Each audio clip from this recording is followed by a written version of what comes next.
আমি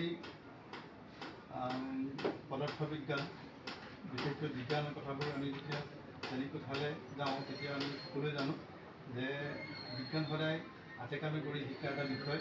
ইয়াত অকল পঢ়াই দি বা বুজাই দি ছাত্ৰ ছাত্ৰীক হৃদয়ংগম কৰিব নোৱাৰি। আৰু হাতে কামে কৰিবলৈ যাওঁতে আমাৰ এনেকুৱা কিছুমান অসুবিধা আছে যিবোৰ অসুবিধা লৈ আমি ছাত্ৰ ছাত্ৰীক লেবৰেটৰীলৈ নিব নোৱাৰোঁ অথবা কিছুমান কথা আমি শ্ৰেণীকোঠাতো প্ৰদৰ্শন কৰিব নোৱাৰোঁ।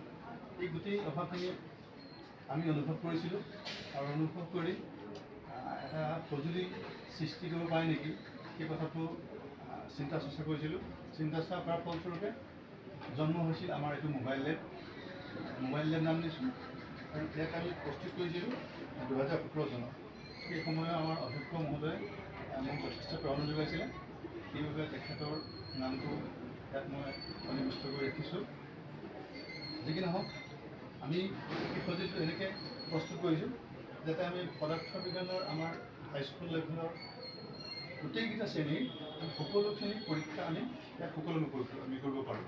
ইয়াত যদি চাওঁ আমাৰ বহুত দণ্ড আছে আৰু বহুত প্লেট আছে সৰু বৰ, সেইবোৰ ফল্ডিং টাইপ, সেইবোৰ আমি ইচ্ছা কৰি আমি খুলিব পাৰোঁ, ইচ্ছা কৰি জপাব পাৰোঁ।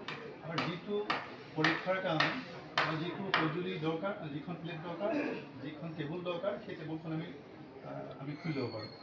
আৰু আমাৰ বহু পৰীক্ষাৰ ক্ষেত্ৰত বিশেষকৈ বিদ্যুতৰ পৰীক্ষাবোৰৰ ক্ষেত্ৰত আমাক বিদ্যুতৰ সংযোগৰ দৰকাৰ হয়। সাধাৰণতে দেখা যায় যে আমি বেটেৰীবোৰ হাতেৰে কৰিবলৈ গ'লে আমাৰ বেটেৰীবোৰ সংযোগ কৰাত বহুত অসুবিধা হয়। সেইকাৰণে মই এটা বেটেৰী সংযোগ কৰি এটা সুন্দৰ এটা ব্যৱস্থা কৰি লৈছোঁ। ইয়াত আমাৰ তাঁৰ আছে, আমি এই প্লেটতো কৰিব পাৰোঁ। দৰকাৰ হ'লে আমি ইয়াৰ পৰা আমি সংযোগ কৰি বেলেগ স্থানতো কৰিব পাৰোঁ। আৰু ইয়াৰ এটা সুবিধা আছে কি, সকলোবোৰ ষ্টুডেণ্টে উঠি আহি থিয় হৈ সকলোৱে অংশগ্ৰহণ কৰিব পাৰে। গোটেইখিনি কাম লেবৰেটৰীত কৰাখিনি আমি থিয় হৈ কৰিব পাৰোঁ। এতিয়া যদি মই খুলি দেখুৱাওঁ, আপোনালোকে চাব যে এইটো ডাঙৰ দণ্ড আমি ইয়াত মেলি দিলোঁ। মেলি দিয়াৰ লগে লগে আমাৰ এখন আমি দীঘল এখন টেবুল নিচিনা পাই গ'লোঁ। ইয়াত আমি বিভিন্ন স্থানত আমি উপযোগজনক মমবাতি, আমাৰ লক্ষ্যবস্তু, আমি লেন্স বা দাপোন ব্যৱহাৰ কৰি আমি প্ৰতিবিম্ব গঠন দেখুৱাব পাৰোঁ। আৰু আমাৰ স্কেলৰ সহায়ত আমি তাৰ দূৰত্ব আমি জুখিব পাৰোঁ। ইতিমধ্যে ইয়াৰ ফটোগ্ৰাফ আমাৰ হাতত আছে, আমি এখন খুব সুন্দৰকৈ জপাই দিব পাৰিম। আমি ধৰি লৈছোঁ পেণ্ডেলামৰ কিছুমান পৰীক্ষা কৰিব লাগে, আমি সুবিধা অনুসৰি আমি দণ্ড খুলি ল'লোঁ। ইয়াতে আমি সুন্দৰভাৱে কৰিলোঁ, যাক যিমান দৈৰ্ঘ্য লাগে সেইমতে কৰিলোঁ।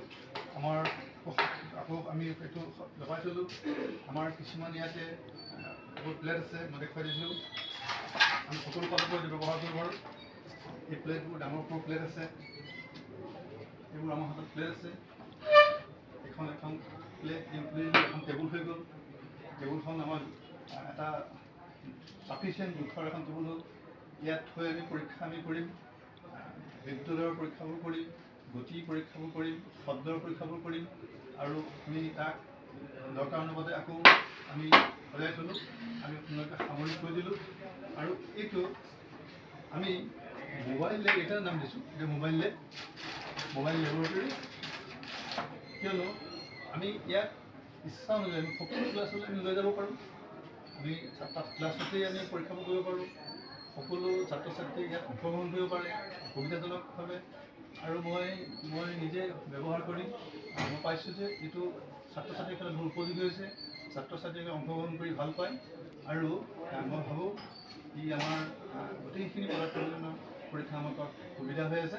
আৰু ই আমাৰ বিজ্ঞানৰ শিক্ষাটো জনপ্ৰিয় কৰাত ই যথেষ্ট অৰিহণা যোগাইছে।